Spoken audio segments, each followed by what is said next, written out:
I was just a doorman until the day I took down the CEO of the company. Have you ever been looked down on, mocked in front of a crowd, and felt powerless to fight back? For 20 years, I stood in the lobby of Westbridge Holdings, opening doors for wealthy executives, listening to their jokes, watching them fire employees without a second thought. But what they didn't know was that I was the company's largest shareholder, holding the power to change everything. And the day he humiliated me in front of dozens of people, I decided it was time to set things right. I gathered evidence, waited for the perfect moment, and then delivered the final blow. When I walked into the boardroom in my doorman's uniform and said, "You're fired, Ethan," the entire room went silent. Keep watching until the end to uncover the shocking truth. Don't forget to like, comment, and subscribe to support the channel and help bring more high-quality stories to life. I was just a doorman in this grand building. Every day I stood at the entrance, holding doors open for wealthy businessmen, nodding as they passed without a glance. To them, I was invisible, just another fixture, like the marble walls and the sparkling chandeliers above. But there was something they did not know. I was not just a doorman, I was the largest shareholder of the company they were running, and one day I would decide their fate. My name is Samuel Carter. I am 52 years old. For 20 years, I worked as a doorman at Westbridge Holdings, one of the largest financial firms in New York. Every day, I watched powerful men walk through those doors, their faces full of confidence, their laughter echoing through the lobby. I knew them all, their names, the cars they drove, the conversations they thought no one overheard. I saw Ethan Vaughn, the self-proclaimed king of the company, stroll in with his usual arrogance. He was always late, but no one dared to call him out. He signed documents without reading them, made decisions as if people's livelihoods were just numbers on a spreadsheet. I heard him yelling in meetings, slamming his fist on the table when profits dropped, firing employees without hesitation. One time I saw him whispering in a corner with an investor, bragging about cutting jobs to boost stock prices, a smug grin on his face. It went on like this until one Monday morning. A young intern, probably on his first day, nervously spilled his coffee near the elevator. I was about to clean it up when Ethan arrived with a group of executives. He stopped, glanced at the mess, and slowly turned to me. "Hey, Doorman, clean this up. We don't pay you to stand around." Laughter erupted around him. I felt every eye in the lobby land on me. My face burned, my grip on the mop tightened. I wanted to say something, to stand up for myself, but I took a deep breath, bent down and started cleaning as if nothing had happened. But in that moment, I made a decision. The day he humiliated me in front of everyone was the day I started planning his downfall. What Ethan did not know was that I was not just a doorman. 20 years ago, my older brother, a brilliant investor, passed away and left me his entire share of the company. I could have sold the stocks and lived a comfortable life, but I chose to stay. I chose to keep my job, to observe from the shadows, quietly watching what was happening inside the company my brother had once built with his own hands. And I saw it all slowly fall apart. Ethan Vaughn had turned Westbridge Holdings from a respected institution into a ruthless money-making machine. He slashed jobs just to make financial reports look better. He manipulated numbers to deceive shareholders. He used his power to secure privileges for himself while the employees beneath him struggled. But the worst part was how he treated people. I saw an elderly janitor fired for taking a day off to care for his sick son. I overheard a young employee being scolded for refusing to work overtime because he had to take care of his mother. And I, the doorman, had been ignored for years, treated like part of the building instead of a person. But the truth was, he did not own this company. I did. I began gathering evidence. Late at night, when the offices were empty, I walked the quiet hallways, carefully observing discarded documents, deleted emails, hushed conversations. I took photos, saved files, recorded everything. I collected copies of reports he thought had been shredded. I listened, I remembered, and I waited. Then one day, I knew it was time to act. I met Michael Langford, a financial lawyer I had helped years ago. We sat in a small coffee shop where no one recognized me. I placed a thick folder on the table, filled with months' worth of evidence. Michael flipped through the pages, reading every number, every line. "Samuel, you are not just a shareholder. You have control. You can fire him. I looked out the window at the city lights blinking in the night. A cold wind blew past, but all I felt was determination. The board meeting was in 10 days, and that would be the day Ethan Vaughn lost everything. The days leading up to the board meeting felt like the longest of my life. Every morning I put on my uniform, walked through the towering glass doors of Westbridge Holdings, and took my position at the entrance as if nothing had changed. I greeted the same people, nodded as they walked past without a second glance, and held the door open for the executives who thought they were untouchable. But inside, I was counting down the hours. Each night after my shift, I met with Michael in his office, going over every piece of evidence we had collected. Emails detailing illegal financial maneuvers, documents proving that Ethan had manipulated quarterly earnings reports, memos showing that he had ordered layoffs purely to inflate stock prices. We had enough to bury him, but we needed to be smart. We had to make sure that when we exposed him, there was no way for him to escape the consequences. One evening, as I sat across from Michael reviewing our final strategy, he leaned back in his chair and studied me. "Are you ready for this, Samuel? This is going to be big. Once you step into that boardroom and make your move, there is no going back." I nodded without hesitation. I had been waiting 20 years for this moment. I was not just doing this for myself. I was doing it for every employee Ethan had mistreated, for every person he had fired without remorse, for every worker who had been forced into silence because they thought they had no power.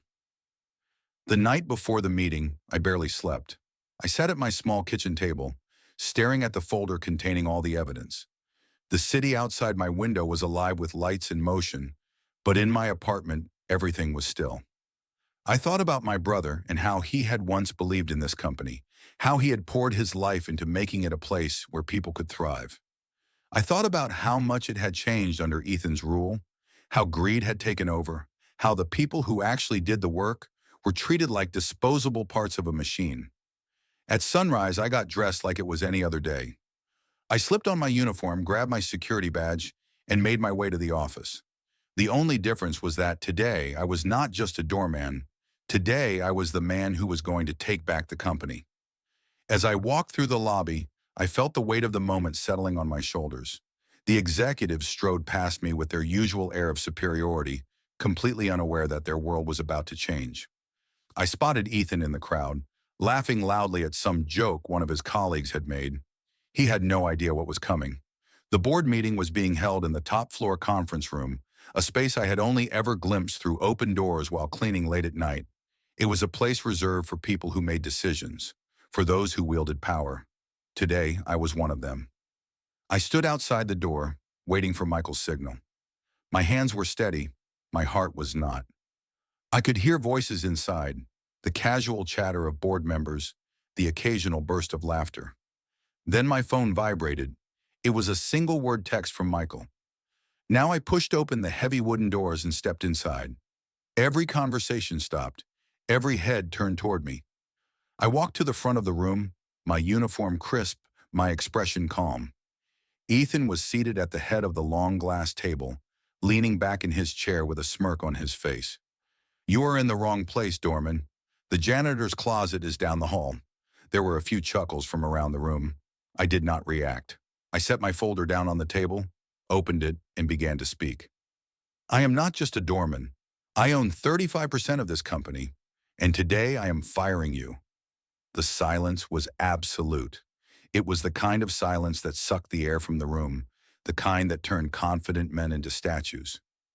Ethan blinked, his smirk faltering. "That is not possible." I pulled out the documents one by one. Evidence of financial misconduct, proof of falsified earnings reports, records of illegal layoffs. Each page landed on the table like a hammer strike. The board members leaned in, eyes scanning the files, their expressions shifting from curiosity to disbelief to anger. Michael stood beside me, backing up every claim with legal verification. "I have the votes to remove you, and I have the evidence to ensure that you do not just lose your job, but that you answer for what you have done." Ethan's face turned red. He slammed his hand on the table. "This is a joke." I looked him in the eyes and spoke clearly. "No, Ethan, your time is up." One by one, the board members began to vote. It did not take long. The decision was unanimous. Ethan Vaughn was officially removed as CEO of Westbridge Holdings. Security was called. As they escorted him from the room, he turned to glare at me, his voice filled with rage. "You think you have won. You have no idea what you have started." I watched him go, his footsteps echoing down the hallway. I turned back to the board, the people who had once ignored me, who had walked past me every single day without a second thought. Things are going to change. No more layoffs for profit. No more treating employees like numbers. This company is going back to what it was meant to be. There was a pause, then, to my surprise, a few of the board members nodded. The meeting adjourned. I walked out of that room no longer invisible. The moment Ethan was escorted out of the building, I finally exhaled. It felt like I had been holding my breath for 20 years. The weight of everything that had led to this moment settled over me. But it was not exhaustion. It was relief. I had done what I came to do. I had taken back the company my brother had believed in, and I had put an end to the reign of a man who had built his empire on deception and cruelty. But the battle was not over. The damage Ethan had done to Westbridge Holdings was deep. Morale was at an all-time low. Employees worked in fear, constantly worried about job cuts and sudden firings. The boardroom, once a place of decision-making, had become a battlefield of corporate greed. Ethan may have been removed, but the scars of his leadership remained. The day after the board meeting, I walked into the building, not as a doorman, but as the man who now had the power to make real change. The atmosphere was different. People looked at me, not with indifference, but with curiosity. Whispers followed me down the hall. Some employees nodded respectfully. Others looked uncertain, as if they could not quite believe what had happened. In my first official meeting with the board, I laid out my vision for the future of the company. We would rebuild, not through ruthless cost-cutting, but by investing in the people who made Westbridge Holdings what it was. Salaries would be reevaluated, working conditions would be improved, and no one would lose their job just to satisfy a quarterly earnings report. I made it clear that this company was no longer going to be run by fear and greed. Some members of the board resisted at first. They had benefited from Ethan's way of doing business. They had seen their stock values rise because of his aggressive tactics. But I had something more powerful than their hesitation. I had the support of the employees. And when word spread that changes were coming, that they were going to be treated as people rather than disposable assets, everything began to shift. One of my first actions was to meet with the janitorial staff, the security team, the assistants, and the employees who had spent years being overlooked. I wanted to hear their stories, to understand what they needed to make their jobs better. I sat with them in the break room, listening as they spoke about low wages, impossible schedules, and the fear of speaking up. I promised them that those days were over, and this time, they believed me. The media caught wind of what had happened, the story of a doorman who had secretly been the company's largest shareholder and had taken down the CEO spread like wildfire. News outlets reached out for interviews. Social media exploded with discussions. Some people called it poetic justice. Others called it a revolution. But for me, it was never about revenge. It was about setting things right. Ethan did not disappear quietly. A few weeks later, he appeared on a financial news channel, trying to paint himself as the victim. He claimed that he had been betrayed, that I had manipulated the board, that I was just a former janitor who got lucky. But then the network played security footage of him trashing his office after the board meeting, flipping over a desk in a fit of rage. The internet had a field day. Memes flooded social media. His credibility crumbled. Investors distanced themselves. Then the legal troubles began. The evidence I had collected was more than enough for regulators to launch an investigation. His assets were frozen. His personal wealth drained as legal fees mounted. The yachts, the luxury cars, the penthouse apartments, all of it was stripped away. The man who once saw himself as untouchable was now scrambling to stay afloat. One day as I was leaving the office, I saw him standing across the street. He was dressed in a suit, but there was no longer any confidence in his posture. He looked smaller somehow, his eyes scanning the building he had once ruled. He caught sight of me, and for a moment, we just stood there, staring at each other. Then he turned and walked away. Westbridge Holdings slowly transformed. Employees smiled more. Productivity increased, not because of fear, but because people finally felt valued. I framed the first employee suggestion I received, a simple note that said, "More coffee in the break room," and kept it on my desk as a reminder. The company was not just about profits anymore. It was about people. Months later, I received an email from a former janitor who had been fired by Ethan for taking a sick day. He wrote that he had heard about what happened and that it had given him hope. Hope that no matter how small someone seemed, they could still make a difference. I sat in my office looking out at the city skyline and realized that I had done what I set out to do, not just for myself, but for everyone who had ever been told they were invisible. Now I have a question for you. If you were in my position, would you have done the same? What would you change if you had the power to rewrite the rules of the place you work?